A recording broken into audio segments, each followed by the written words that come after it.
देखिए हम लोग स्टार्ट कर रहे हैं administration demands and recovery.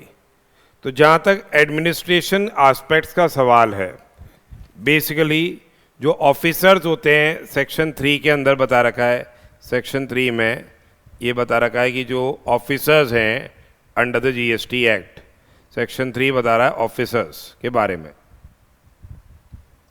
Under the GST. ठीक है, ऑफिसर्स अंडर द एक्ट कि कौन ऑफिसर्स रहेंगे, तो ये तो पता ही है आपको कि क्या है। एक तो हो गया से आपके जो प्रिंसिपल चीफ कमिश्नर हो गया ऑफ सेंट्रल टैक्स, या फिर प्रिंसिपल डायरेक्टर जनरल हो गए सेंट्रल टैक्स के ऑफिसर्स हैं। चीफ कमिश्नर या डायरेक्टर जनरल हो गया, प्रिंसिपल कमिश्नर या प्रिंसिपल एडिशनल डायरेक्टर हो गया, कमिश्नर या एडिशनल डायरेक्टर हो गया, एडिशनल कमिश्नर हो गया, ये मतलब कमिश्नर या एडिशनल डायरेक्टर जनरल हो गया, कमिश्नर या फिर क्या है एडिशनल कमिश्नर या एडिशनल डायरेक्टर जनरल है, या कमिश्नर या additional directors general of income tax हो गए, जॉइंट कमिश्नर्स आ गए, जॉइंट डायरेक्टर्स आ गए, फिर उसके अलावा डेप्यूटी कमिश्नर्स आ गए, डेप्यूटी डायरेक्टर्स आ गए, उसके अलावा आपके असिस्टेंट कमिश्नर्स आ गए, असिस्टेंट डायरेक्टर्स आ गए और नीचे सुपरिटेंडेंट लेवल के ऑफिसर्स आ गए। तो बेसिकली इनका काम होता है एडजुडिकेशन करना। एडजुडिकेटिंग अथॉरिटी क्या हो गई? एडजुडिकेटिंग अथॉरिटी हो गई वो अथॉरिटी विच इज अपॉइंटेड और authorised basically to competent to pass any decision और ऑर्डर अंडर द एक्ट। पर इसके अंदर सीबीआईसी शामिल नहीं है, रिविजनल अथॉरिटी शामिल नहीं है, अपीलेट अथॉरिटी और एडवांस रूलिंग शामिल नहीं है, एडवांस रूलिंग अथॉरिटी शामिल नहीं है, अपीलेट अथॉरिटी शामिल नहीं है, ट्रिब्यूनल शामिल नहीं है और नेशनल एंटी प्रॉफिटेरिंग अथॉरिटी ये शामिल नहीं है। अब इनका काम है बेसिकली एडजुडिकेशन करना, शो कॉज नोटिस जारी करके टैक्स डिमांड्स को कवर करना। तो अब बेसिकली हमारे इस पर्टिकुलर चैप्टर के अंदर अपन डिमांड्स एंड रिकवरी पे ज़्यादा फोकस रखेंगे। एक तो देखिए सेक्शन 73 है, यहाँ पे basically tax not paid, short paid, tax not paid, short paid. ठीक है, या फिर एरनियसली आपको रिफंड कर दिया,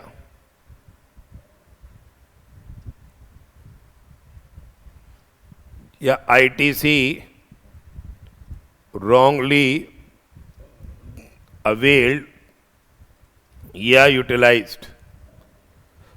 आईटीसी रॉन्गली अवेल या यूटिलाइज कर लिया आपने other than reasons of fraud, या फिर विलफुल मिसस्टेटमेंट, या फिर सप्रेशन ऑफ फैक्ट्स। 73 आ गया। फिर आ रहा है 74, सेक्शन 74। ये बोल रहा है यहाँ भी tax not paid, short paid, या फिर आईटीसी रॉन्गली अवेल्ड या यूटिलाइज या एरनस रिफंड फ्रॉड वाले कारण से। तो ये बेसिकली डील करता है एक्सटेंडेड पीरियड ऑफ लिमिटेशन बोलते हैं इसको। वो नॉर्मल पीरियड ऑफ लिमिटेशन होता है यहाँ, या एक्सटेंडेड पीरियड ऑफ लिमिटेशन का शो कॉज नोटिस आता है। फिर सेक्शन 75 ये बोल रहा है general provisions relating to determination of tax demand. ये general provisions relating to determination of tax demand, relating to determination of tax demand, ये सेक्शन 75 है। सेक्शन 76 क्या है? अगर आपने जीएसटी के नाम से पैसा कलेक्ट किया, tax collected but not paid, यदि आपने जीएसटी के नाम से पैसा कलेक्ट कर लिया तो उसको आपको क्या है सरकार की ट्रेजरी के अंदर जमा कराना पड़ेगा। उसको आपको क्या है सरकार की ट्रेजरी में जमा कराना पड़ेगा। अब 77 के अंदर क्या हो गया देखो, आपने CGST SGST से जमा करा दिया, ये मानते हुए टैक्स रॉन्गली डिपॉजिट करा दिया, ये मानते हुए कि ये क्या है, इंट्रा स्टेट सप्लाई है। जबकि ये क्या हो गई, ये हो गई इंटरस्टेट सप्लाई। बाद में ये क्या हो गई, इंटरस्टेट सप्लाई हो गई। तो अब इस केस के अंदर आपको क्या है, IGST तो जमा कराना पड़ेगा और CGST SGST का आपको क्या मिल जाएगा, रिफंड मिल जाएगा। तो ये 77 हो गया। 78 के अंदर क्या दे रखा है, सेक्शन 78 के अंदर आपके क्या प्रोविजंस दे रखे हैं। सेक्शन 78 के अंदर हमारे ये प्रोविजंस हैं कि जो टैक्स डिमांड उन्होंने फ्रक्टिफाई करी उसकी कैसे रिकवरी होगी। ये रिकवरी प्रोसीडिंग्स इनिशिएट कर दी जाएगी। और 79 में मैनर बता दिया, मैनर ऑफ रिकवरी बता दी जाएगी, मैनर ऑफ रिकवरी बता दी जाएगी सेक्शन 79 में। सेक्शन 80 में ये अलाउ कर देंगे payment of tax in installments. ये 80 में पेमेंट ऑफ टैक्स क्या है, इंस्टॉलमेंट में अलाउ कर दिया जाएगा। 80 में payment of tax in installment है। 81 में जो ये बेसिकली जो ट्रांसफ़र करते हो आप, transfer to be void, dues अगर हैं और आपने अपनी प्रॉपर्टी ट्रांसफ़र कर दी तो transfer to be void in certain circumstance, ठीक है। 82 के अंदर ये टैक्स जो है इस फर्स्ट चार्ज, ये बता रहे हैं कि भाई subject to insolvency and bankruptcy जो टैक्स है वो फर्स्ट चार्ज रहेगा। 83 के अंदर यहाँ पे प्रोविजनल अटैचमेंट का अधिकार है इनके पास, प्रोविजनल अटैचमेंट का अधिकार है इनके पास। दे कैन से provisionally attach the property to protect the interest of revenue. और 84 में यहाँ पे आती है क्या बात, 84 में कंटिन्यूएशन एंड वैलिडेशन ऑफ रिकवरी प्रोसीडिंग्स, कंटिन्यूएशन एंड वैलिडेशन ऑफ से रिकवरी प्रोसीडिंग्स। तो ये सारी अपने को डिमांड एंड रिकवरी पे पूरा चैप्टर फोकस किया हुआ है। ये पूरा चैप्टर हम यहाँ डिमांड और रिकवरी से रिलेटेड करेंगे। तो देखिए सबसे पहले होता है अपना शो कॉज नोटिस जारी किया जाता है नॉर्मल पीरियड ऑफ लिमिटेशन का। अगर टैक्स नॉट पेड है, शॉर्ट पेड है, टैक्स नॉट पेड है या शॉर्ट पेड है, या फिर ITC क्या है, ITC रॉन्गली अवेल किया है या यूटिलाइज किया है, या एरनियस रिफंड है, या एरनियस रिफंड है, तो उस पर्टिकुलर सरकमस्टांस के अंदर, उस पर्टिकुलर सरकमस्टांस के अंदर क्या हो रहा है, यहाँ पे शो कॉज नोटिस दिया जाएगा, ठीक है। ये नॉर्मल पीरियड का होगा जब रीजंस हैं other than fraud, wilful misstatement, ठीक है, और सप्रेशन। ये कारण नहीं है तो नॉर्मल पीरियड ऑफ लिमिटेशन का नोटिस आता है।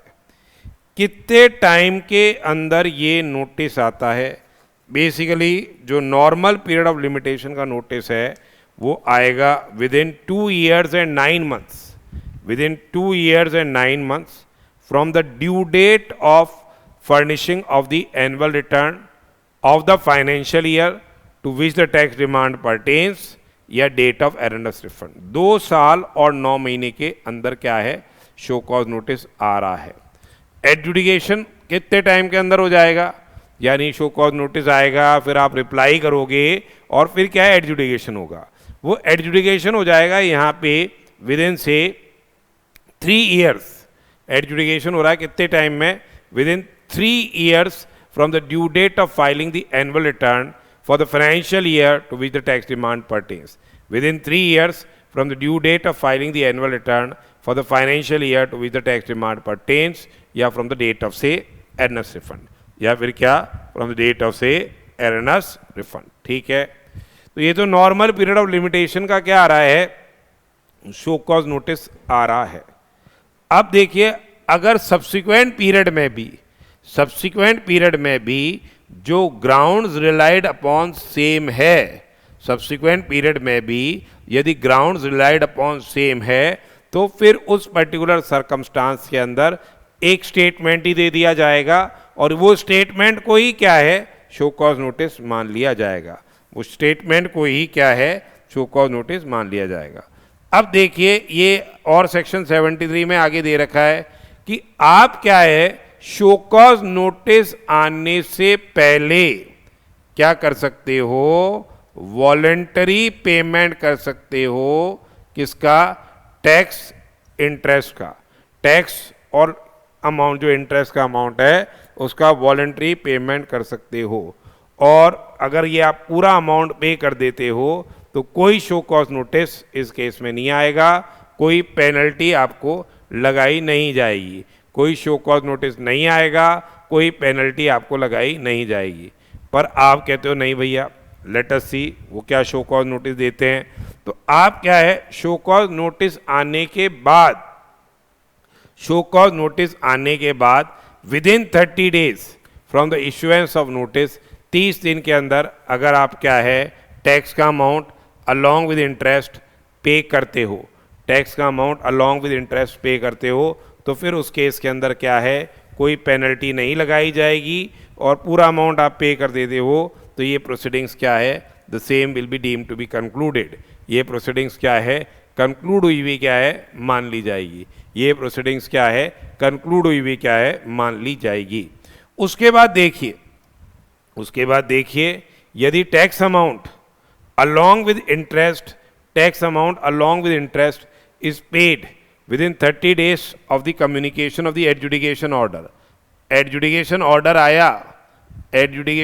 आया, उसके 30 दिन के अंदर भी आप टैक्स अमाउंट दे देते हो तो आपको टैक्स, इंटरेस्ट, पेनल्टी भी देनी पड़ेगी. यहाँ तो पेनल्टी देनी पड़ेगी कितनी? 10% of the tax so evaded और 10,000 रुपीज से which are higher. 10% of the tax so evaded या 10,000 रुपीज, जो भी दोनों में से हायर हो. और बाद में भी देते हो 30 दिन के बाद भी, तो रिकवरी प्रोसीडिंग्स इनिशिएट हो जाती है. ठीक है, तो 10% ऑफ द टैक्स अमाउंट और 10,000 रुपीज से विच आर से हायर. ठीक है, अब एक आता है हमारे पास क्या? फ्रॉड केसेस या फिर आपके विलफुल मिस स्टेटमेंट है या सप्रेशन ऑफ फैक्ट्स है. इनको हम बोलते हैं एक्सटेंडेड पीरियड ऑफ लिमिटेशन. इसको हम क्या बोलते हैं? इसको हम बोलते हैं एक्सटेंडेड पीरियड ऑफ लिमिटेशन का शो कॉज नोटिस आ रहा है. आपके पास एक्सटेंडेड पीरियड ऑफ लिमिटेशन का शो कॉज नोटिस आ रहा है. अब ये क्या कह रहा है कि ये नोटिस कब तक आ सकता है? ये नोटिस आएगा with in 4 years and 6 months. Within 4 years and 6 months from the due date of filing the annual return, within 4 years and 6 months from the due date of filing annual return for the financial year to which the tax demand pertains, for the financial year to which the tax demand pertains, or from the date of erroneous refund. या फिर क्या? और from the date of erroneous refund. 4 साल और 6 महीने के अंदर यहाँ शो कॉज नोटिस आ रहा है. ठीक है,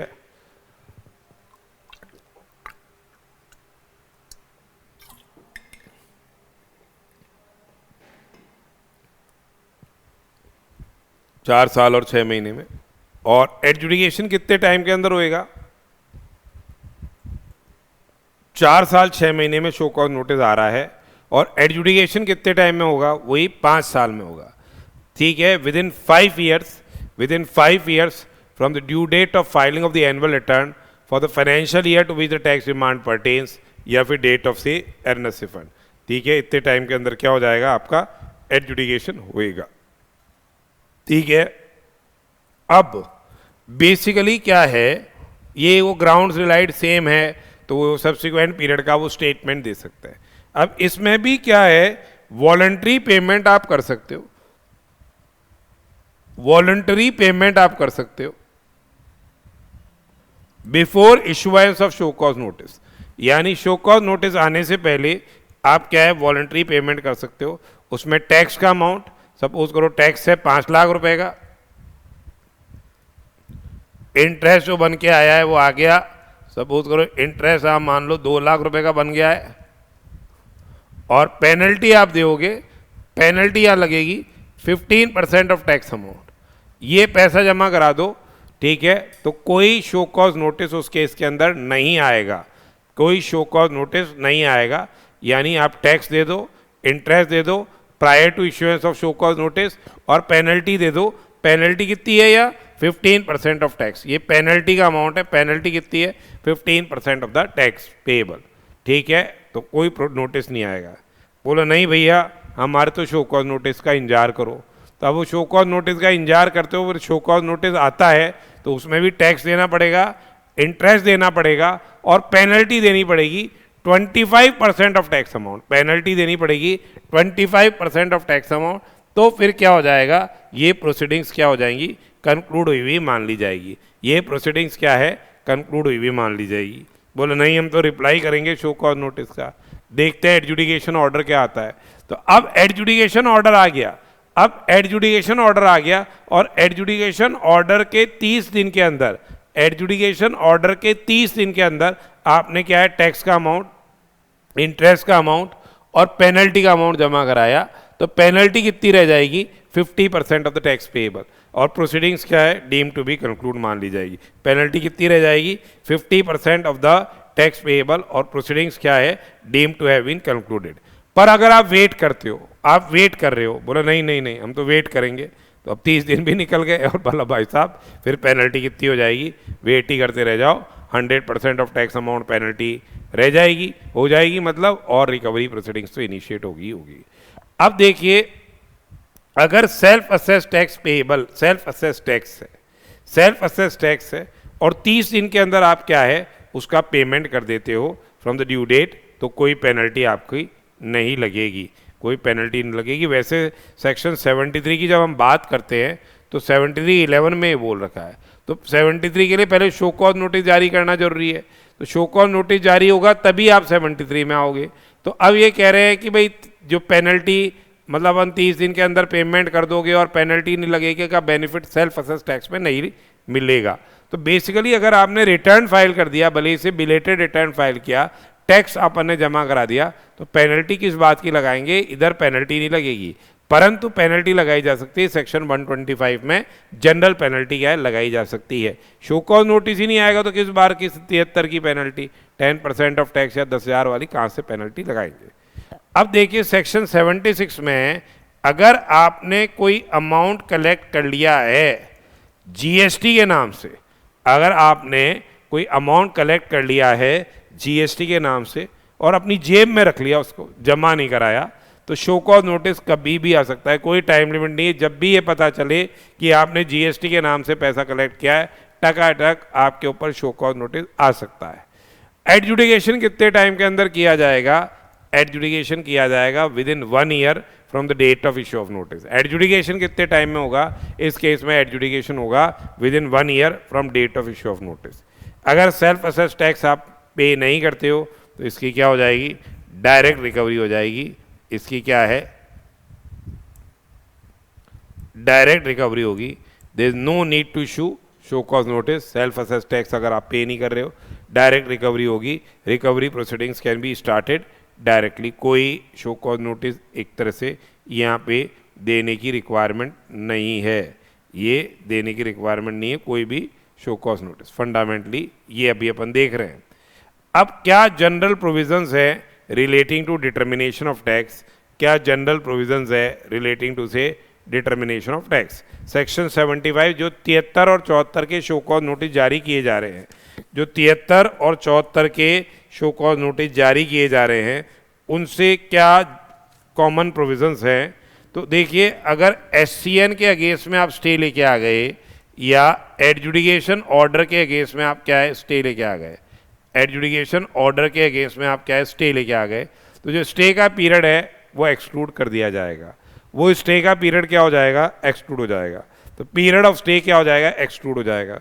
उसके बाद देखिए कि इन्होंने शो कॉज नोटिस दिया,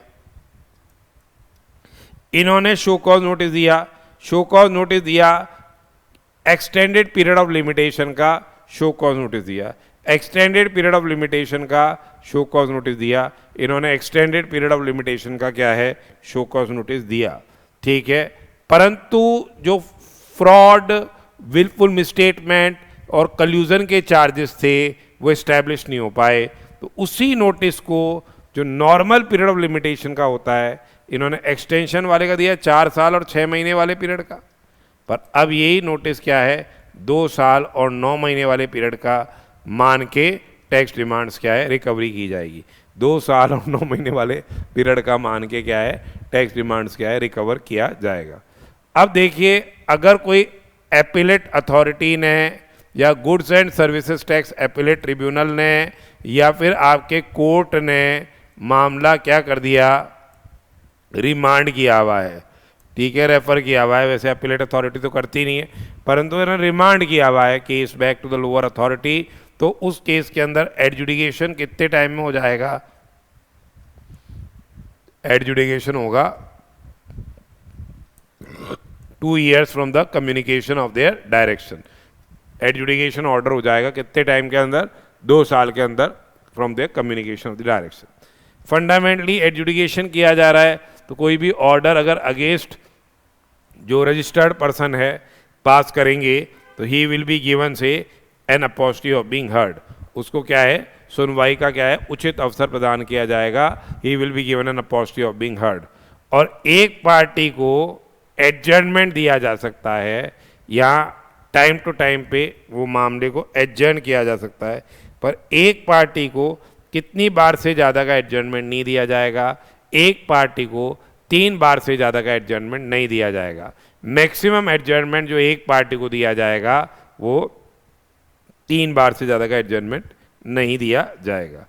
अब यहाँ पे जो एडजुडिकेशन ऑर्डर है, जो एडजुडिकेशन ऑर्डर है, जो एडजुडिकेशन ऑर्डर है, इसमें relevant facts and the basis of decision must be given in the order.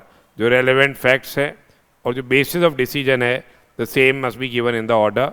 ये रेलेवेंट फैक्ट्स और basis of decision the same must be से गिवन इन द ऑर्डर, ठीक है। अब देखिए, यदि कोई amount of tax, interest and penalty, जो अमाउंट ऑफ टैक्स है, इंटरेस्ट है and penalty can not exceed what, can not exceed, क्या ये किससे ज़्यादा नहीं हो सकता, जो अमाउंट इन्होंने शो कॉज नोटिस में दिया, जो अमाउंट इन्होंने शो कॉज नोटिस में दिया उससे ज़्यादा ये टैक्स, इंटरेस्ट और पेनल्टी चार्ज नहीं कर पाएंगे, ठीक है। और अगर एपिलेट अथॉरिटी ने या goods and services tax appellate tribunal ने या कोर्ट ने टैक्स के अमाउंट को मॉडिफाई कर दिया, जीएसटी एपिलेट अथॉरिटी ने, goods and services tax appellate tribunal ने या कोर्ट ने टैक्स के अमाउंट को मॉडिफाई कर दिया, तो interest and penalty will be modified accordingly. फिर क्या है, जो इंटरेस्ट और पेनल्टी है वो क्या हो जाएगी, मॉडिफाई हो जाएगी अकॉर्डिंगली। उसके अलावा देखिए, जो पेमेंट ऑफ इंटरेस्ट है, जो पेमेंट ऑफ इंटरेस्ट है वो मैंडेटरी है। पेमेंट ऑफ इंटरेस्ट क्या है, मैंडेटरी है। अगर भले ही से ये ऑर्डर में स्पेसिफाइड नहीं भी होगा, एडजुडिकेशन ऑर्डर में स्पेसिफाइड नहीं भी होगा, तो भी आपको ये अमाउंट क्या है, पे करना होगा।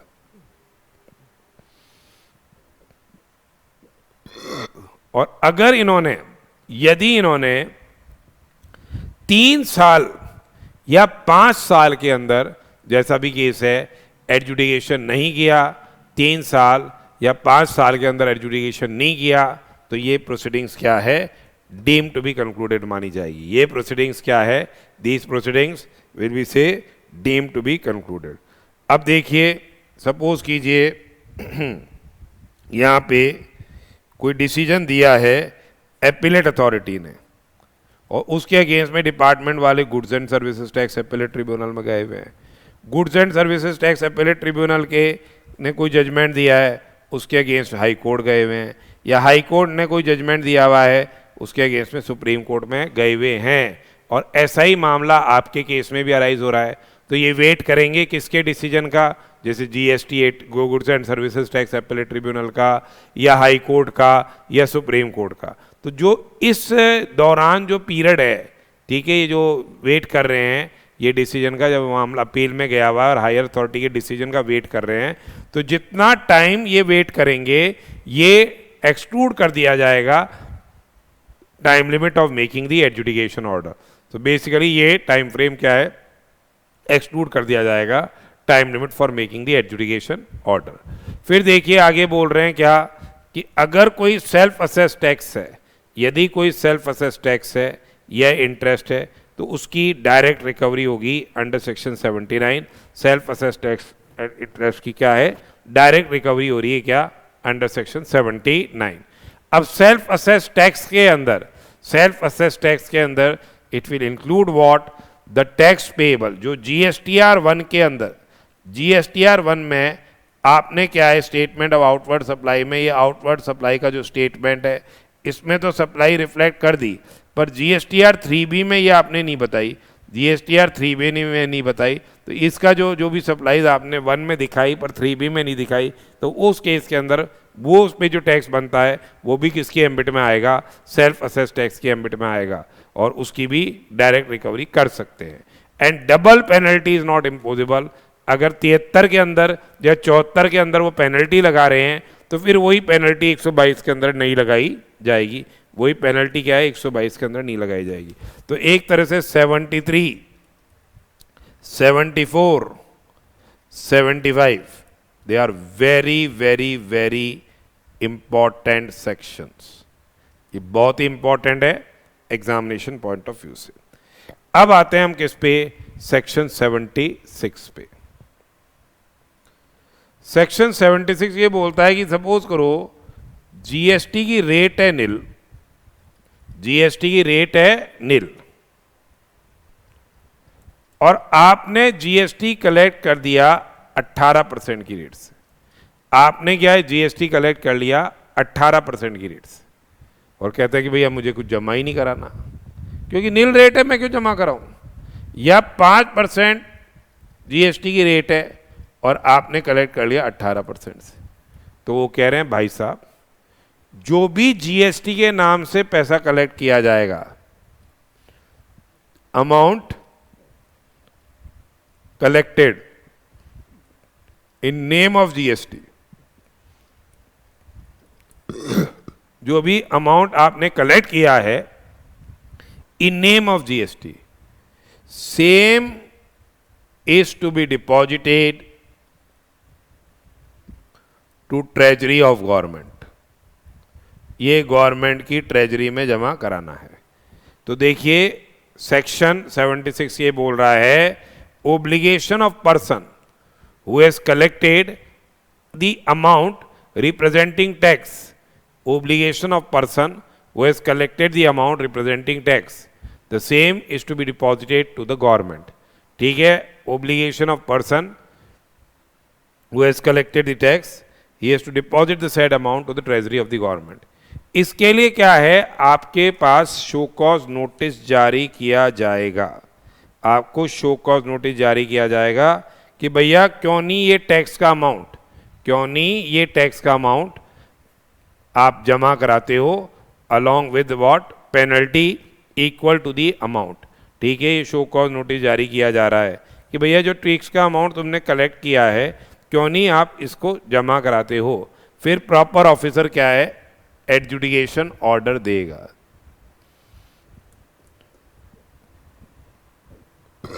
और ये इस अमाउंट पे आपको इंटरेस्ट भी पेएबल होगा।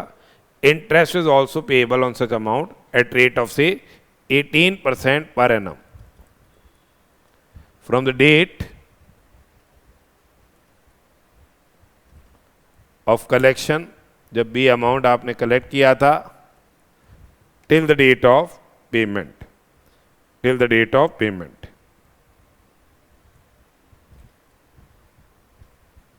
ठीक है। अब ये जो एडजुडिकेशन ऑर्डर ये पास कर रहे हैं, ये जो एडजुडिकेशन ऑर्डर ये पास कर रहे हैं, तो उसके पहले आपको क्या है, सुनवाई का क्या है, उचित अवसर प्रदान किया जाएगा। और ये ऑर्डर कितने टाइम के अंदर पास किया जाएगा, ये ऑर्डर कितने टाइम के अंदर पास किया जाएगा, ये ऑर्डर पास किया जाएगा within 1 year from the date of issue of notice. ये ऑर्डर कितने टाइम के अंदर पास किया जा रहा है, ये ऑर्डर पास किया जा रहा है within 1 year from the date of issue of notice. ठीक है। अब यहां देखिए, यहां पे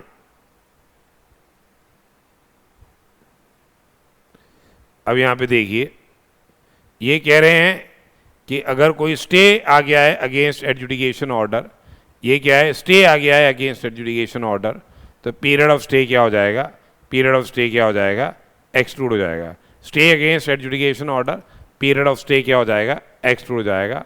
उसके अलावा देखिए, relevant facts and the basis of decision, relevant facts on the basis of decision the same must be given on the order.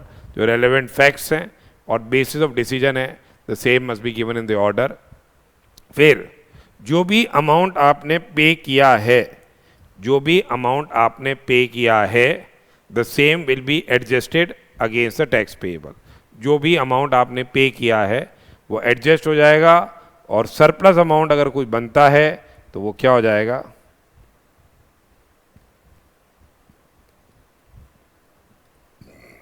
Consumer welfare fund में जमा हो जाएगा।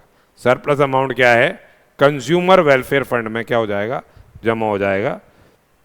और application for refund bye such person, अगर वो व्यक्ति भी क्या है, रिफंड के लिए अप्लाई कर सकता है, वो एज बॉन्ड the incidence of such amount.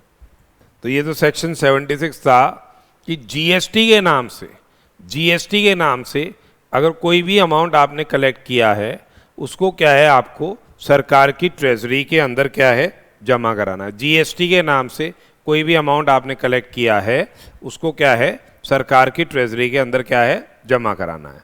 अब आता है सेक्शन 77। सेक्शन 77 बोलता है tax wrongly collected and paid to the central government और स्टेट गवर्नमेंट। अगर आपने सीजीएसटी प्लस एसजीएसटी, ये सप्लाई को क्या माना आपने, सप्लाई को इंट्रा स्टेट सप्लाई माना, सप्लाई को इंट्रा स्टेट सप्लाई माना, और आपने सीजीएसटी और एसजीएसटी क्या कर दिया, डिपॉजिट कर दिया। आपने सीजीएसटी और एसजीएसटी डिपॉजिट कर दिया। अब सब्सिक्वेंटली ये क्या हो गई, ये हो गई इंटर स्टेट सप्लाई। ये क्या हो गई, ये इंटर स्टेट सप्लाई हो गई। ये क्या हो गई, ये इंटर स्टेट सप्लाई हो गई। तो इस केस के अंदर आपको क्या है, आईजीएसटी तो जमा कराना पड़ेगा, और जो सीजीएसटी और एसजीएसटी है इसको आपको रिफंड मिल जाएगा, इसका आपको रिफंड मिल जाएगा। अब सपोज करो अपन ने इंटर स्टेट सप्लाई मान के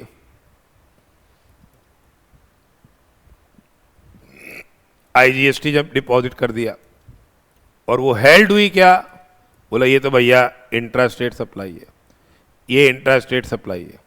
तो अब ये मांग रहे हैं आपसे क्या, सीजीएसटी प्लस एसजीएसटी। पर जो सीजीएसटी और एसजीएसटी आपसे मांग रहे हैं उसमें कोई इंटरेस्ट नहीं पेएबल होगा, क्योंकि कोई अपने आईजीएसटी जमा करा दिया, तो नो इंटरेस्ट इज पेएबल। अब ये जब सीजीएसटी एसजीएसटी आप डिपॉजिट कर दोगे तो कोई इंटरेस्ट नहीं देना, आईजीएसटी का आपको क्या मिल जाएगा, रिफंड मिल जाएगा। आईजीएसटी का आपको क्या मिल जाएगा, रिफंड मिल जाएगा। ये हमने रिफंड वाले चैप्टर के अंदर भी पढ़ा था, और यहाँ कोई डॉक्ट्राइन ऑफ अनजस्ट एनरिचमेंट का कंसेप्ट यहाँ नहीं लगता है, यहाँ कोई डॉक्ट्राइन ऑफ अनजस्ट एनरिचमेंट का कंसेप्ट नहीं लगता है। अब है देखिए, इन्होंने एडजुडिकेशन कर दिया और बता दिया भैया ये टैक्स है, ये इंटरेस्ट है, ये पेनल्टी है। ये आपके ऊपर क्या हो गया, एक तरह से नोटिस ऑफ डिमांड क्या हो गया, सर्व हो गया, एडजुडिकेशन ऑर्डर सर्व हो गया। तो अब अगर आप डिमांड को पे नहीं करते हो, if the demand is not paid, if demand is not paid within 3 months फ्रॉम the date of service of adjudication order. 3 महीने के अंदर आप डिमांड को पे नहीं करते हो within 3 months from the date of service of adjudication order, तो फिर क्या हो जाएगा, रिकवरी प्रोसीडिंग्स क्या हो जाएगी, इनिशिएट हो जाएगी। देखिए फिर देखिए, the proper officer may require payment of the amount prior to the expiry of 3 months to interest protect the interest of revenue. क्या है, अगर उनको लगता है कि 3 महीने का टाइम इस आदमी को देना ज़्यादा है और ये तो बग जाएगा, तो फिर क्या है, 3 महीने से पहले भी क्या है, ये रिकवरी प्रोसीडिंग्स क्या है, इनिशिएट की जा सकती है। अब सेक्शन 79 में रिकवरी प्रोसीडिंग्स कैसे इनिशिएट की जाएगी, सेक्शन 79 मैनर बता रहा है। तो जैसे अगर सपोज कीजिए 25 लाख ड्यू है, 25 लाख ड्यू है उस व्यक्ति से, और 5 लाख का उसको रिफंड देना है, 5 लाख का रिफंड देना है, तो पहले तो उसमें एडजस्ट किया, फिर क्या है 20 लाख रह गए। अगर कोई गुड्स प्रॉपर ऑफिसर के कंट्रोल में है, अगर कोई गुड्स प्रॉपर ऑफिसर के कंट्रोल में है, तो उन गुड्स को सेल करके क्या है, रिकवरी अमाउंट एडजस्ट किया जाएगा। सपोज करो 4 लाख के गुड्स थे उनके कंट्रोल में, तो उससे एडजस्ट कर लिया जाएगा। अब 16 ड्यू रह गए। अब गार्निशी प्रोसीडिंग्स होती है, जैसे ये मिस्टर एक्स से 16 लाख ड्यू है, मिस्टर वाई को एक्स को देने से 4 लाख रुपए, मिस्टर वाई को एक्स को देने 4 लाख रुपए, तो डिपार्टमेंट वाले डायरेक्टली वाई के पास चले जाएंगे और बोलेंगे कि भैया ये पैसा आप एक्स को नहीं दोगे, ये पैसा क्या है, आप सरकार की ट्रेजरी के अंदर जमा कराओगे, ये पैसा आप क्या है, सरकार की ट्रेजरी के अंदर जमा कराओगे। तो ये होती है गार्निशी प्रोसीडिंग्स, यानी रिकवरी फ्रॉम से थर्ड पर्सन।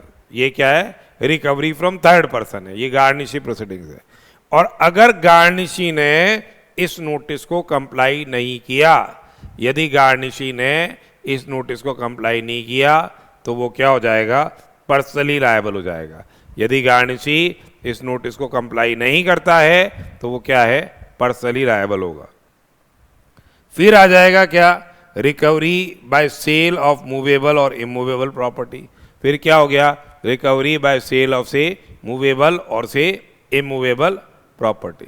तो जो भी मूवेबल और इमूवेबल प्रॉपर्टी इनके पोजेशन में है, उससे क्या है, सेल करके उससे रिकवरी की जा सकती है। उसको डिस्ट्रेन में रख के और 30 दिन के अंदर पैसा नहीं आता, तो उस मूवेबल और इमूवेबल प्रॉपर्टी को बेच के रिकवरी की जा सकती है। फिर एक होती है सर्टिफिकेशन प्रोसीडिंग्स, एक है सर्टिफिकेशन प्रोसीडिंग्स। तो यहाँ पे क्या है, ये रिकवरी हो रही है, यानी एक सर्टिफिकेट बना के डिस्ट्रिक्ट कलेक्टर को भेजा जाएगा, एक सर्टिफिकेट बना के डिस्ट्रिक्ट कलेक्टर को भेजा जाएगा, और वो as arrears of land revenue क्या है, रिकवर करेगा। वो as arrears of land revenue क्या है, रिकवर करेगा, यानी इसको बोलते हैं हम certification proceedings, arrears of land revenue.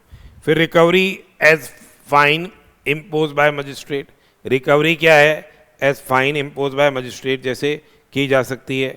और क्या है, recovery can be through execution of decree of civil court, उसके माध्यम से, श्योरिटी से यानी गारंटर से रिकवरी हो सकती है।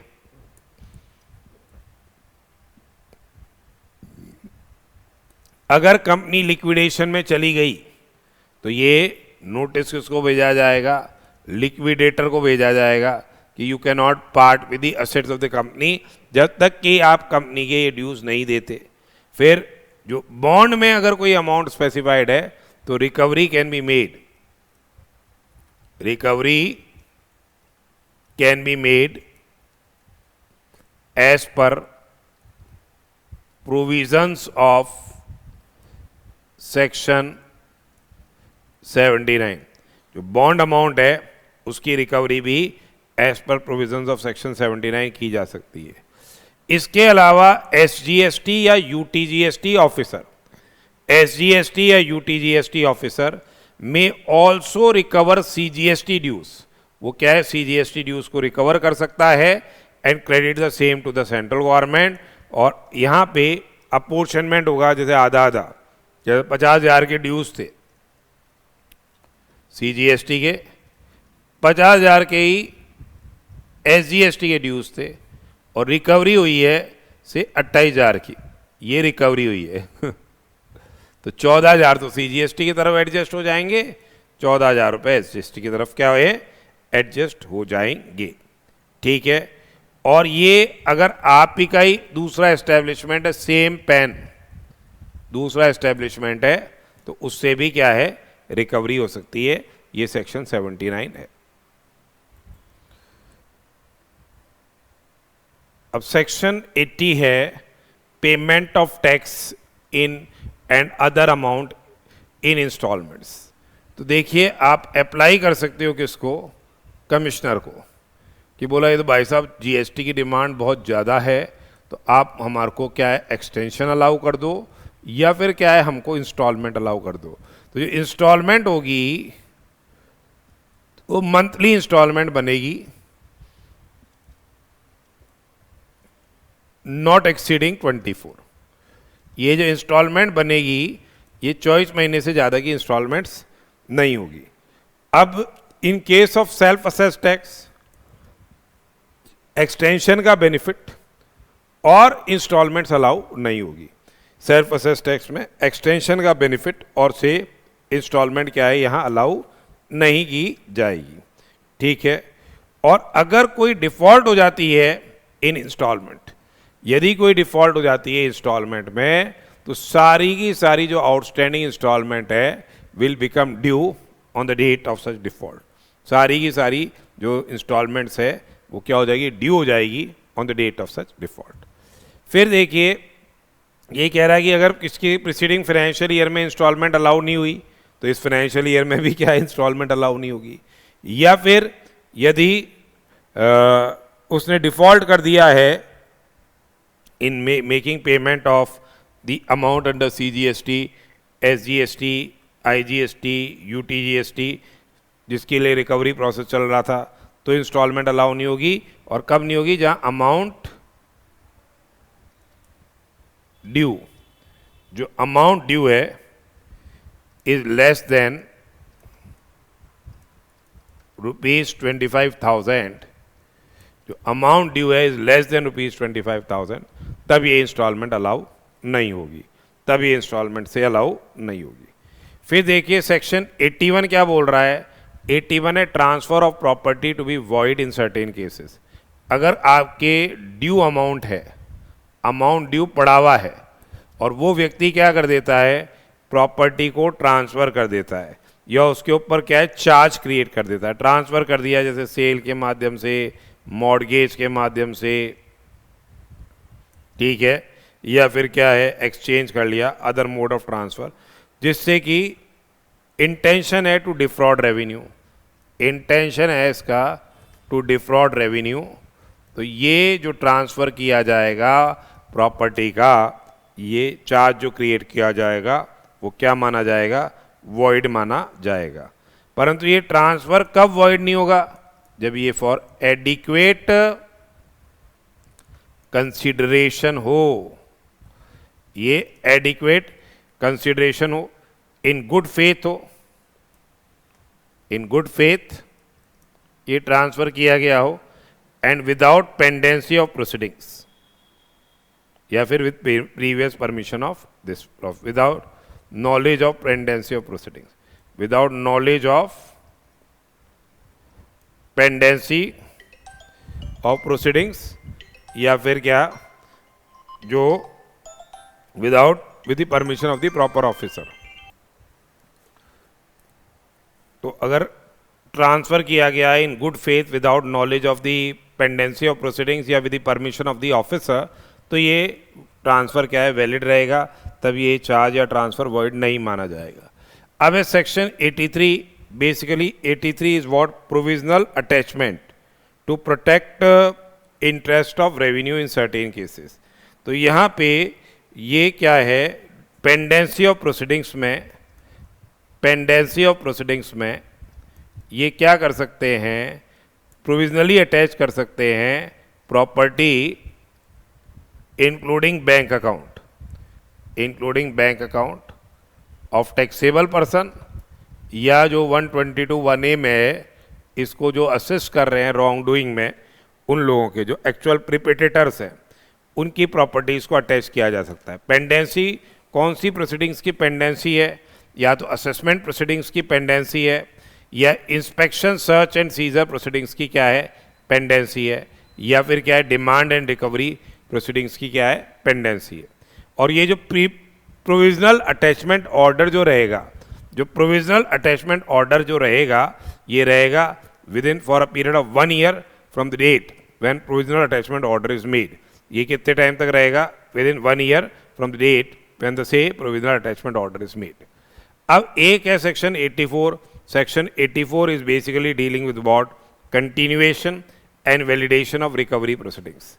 कंटिन्यूएशन एंड वैलिडेशन ऑफ से रिकवरी प्रोसीडिंग्स 84 ये बता रहा है कि सपोज कीजिए कोई प्रोसीडिंग्स चल रही है और कोर्ट में 10 लाख की जगह अब ये डिमांड कितने की हो गई? 12 लाख की हो गई। तो 10 लाख के लिए तो ओरिजिनल नोटिस ऑफ डिमांड रहेगा वो वैलिड, 10 लाख के लिए original notice of demand valid रहेगा, और 2 लाख रुपए के लिए क्या है? फ्रेश नोटिस ऑफ डिमांड जारी किया जाएगा। 2 लाख के लिए फ्रेश नोटिस ऑफ डिमांड जारी किया जाएगा।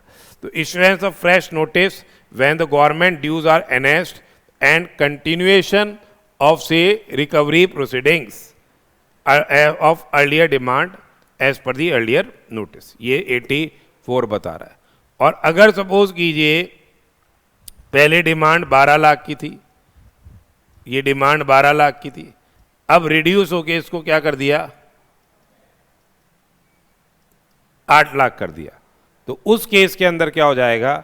अगर government dues are reduced and, तो फिर रिड्यूस्ड जो डिमांड है उसके जो ओरिजिनल डिमांड ऑफ नोटिस है वो रिड्यूस्ड अमाउंट का मान लिया जाएगा, और उसके हिसाब से क्या है जो प्रोसीडिंग्स फॉर रिकवरी क्या रहेगी? वो क्या रहेगी? कंटिन्यूड रहेगी। तो ये अभी अपन ने क्या है डिमांड्स एंड रिकवरी के जो मेन प्रोविजंस हैं वो डिस्कस किए हैं। बाकी छोटे मोटे रूल्स जो हैं वो एक बार और गो थ्रू कर लीजिएगा। Section 73, 74 and 75 are very very important, ठीक है, ये अच्छे से याद करके जाइएगा।